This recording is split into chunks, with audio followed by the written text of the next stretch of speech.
Силна експлозија одекна ноќеска во дворот на грчката телевизија Sky, предизвикувајќи голема материјална штета на објектот.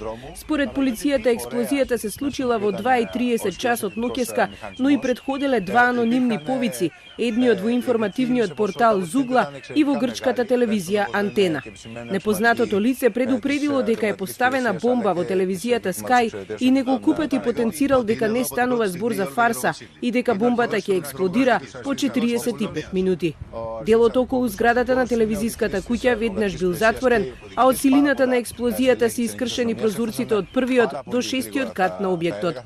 Наместо од студиото на телевизијата, утринската информативна емисија на Sky утрово се емитува од дворот на телевизијата.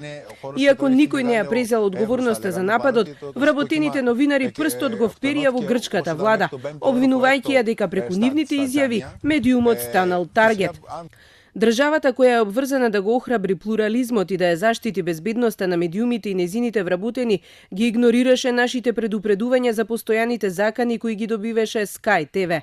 За жал, Sky телевизија во изминативе години е таргетирана, бидејќи владините службеници и пропагандните механизми ја направија нашата ТВ станица цел за напади. По денешниот драматичен развој, тие мора да ја сватат гравитацијата и целосната димензија на нивните запалливи изјави. Се вели во соопштението од вработените, во кое посочуваат дека денешниот терористички напад, како што го нарекуваат, нема да ги заплаши да продолжат со нивната независна и демократска работа, со цел да ја информираат јавноста. Утринава телевизиската станица ја посети лидерот на опозицијската Нова демократија Киријакос Мицотакис. Освен осуда за нападот од председателот на грчкиот парламент и министерката за цивилна заштита, официјален одговор од грчката влада за новинарските обвинувања се уште не е пристигнат.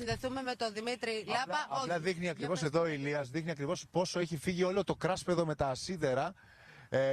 Δεν ξέρουμε, βλέποντας το αστικό κύμα έχει εκτονωθεί προς το Sky, σημαίνει δηλαδή ότι